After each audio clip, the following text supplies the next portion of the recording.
ஒரு பெரிய நாட்டை ஆண்ட அரசன் தனது அதிகாரத்தை பயன்படுத்தி மக்களுக்கு நல்லதொரு பாடம் புகட்ட வேண்டும் என்று முடிவெடுத்தார். அதன்பின் அவர் ஒரு கிராமத்துக்கு சென்றார். அங்கு ஏழை மக்கள் பலர் வாழ்ந்தனர். அங்கு சென்றவுடன் கிராமத்தின் முக்கிய பாதையில் ஒரு பெரிய கல்லை கொண்டு ஒரு தடையை உருவாக்கினார்.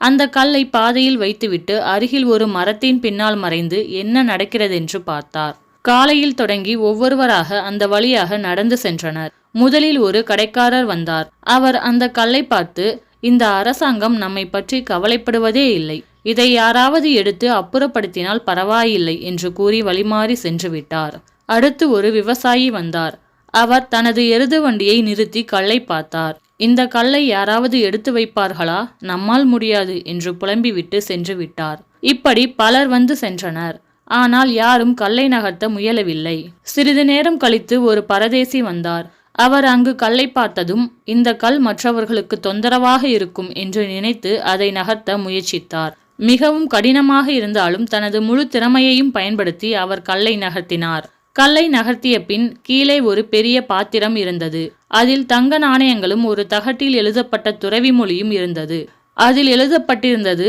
மக்கள் அனைவருக்கும் வணக்கம். இந்த வழியை சீர் செய்ய முயற்சிக்கிறவர்களுக்கே இந்த செல்வமும் கௌரவமும் கிடைக்கும். இப்படிக்கு அரசன். பரதேசி மகிழ்ச்சியுடன் தங்க நாணயங்களை எடுத்துக்கொண்டு சென்றார். சிக்கல்களைக் கண்டு அதிலிருந்து பின்வாங்காமல் அதனை சமாளிக்க முயற்சிக்க வேண்டும். முயற்சிக்கும் மனப்பாங்கு வெற்றிக்கும் செல்வத்துக்கும் வழிவகுக்கும். நன்றி.